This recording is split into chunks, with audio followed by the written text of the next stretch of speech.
Ma phrase fétiche, nous n'avons pas le luxe du temps. Ce qui veut dire que nous devons rapidement, très vite, embrasser nos objectifs d'avenir.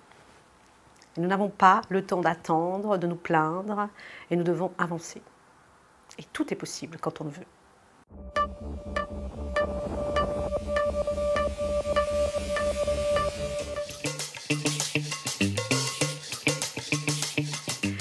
La femme est essentielle dans la société guadeloupéenne parce que je considère que nous sommes une société matriarcale.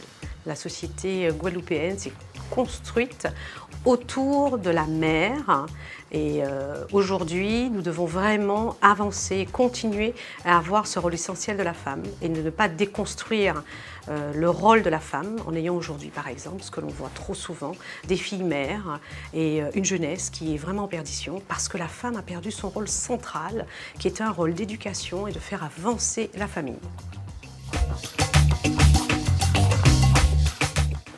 Mais je pense qu'on ne voit pas suffisamment de femmes en politique.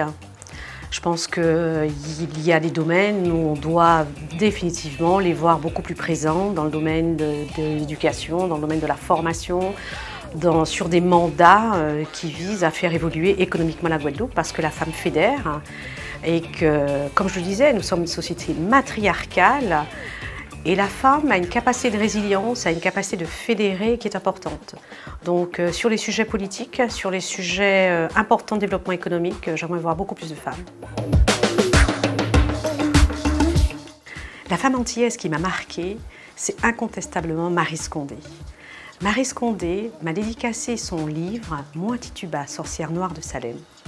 Au moment où elle me tend ce livre, il y a ce regard profond, il y a cet échange entre cette femme, cette résilience, vous la voyez, cette force, cette ambition.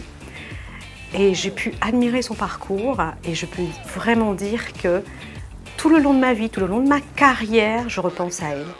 Elle m'a permis, et puis je me dis, je suis tellement fière d'être guadeloupéenne parce que Marie Scondé nous a portés sur une scène internationale.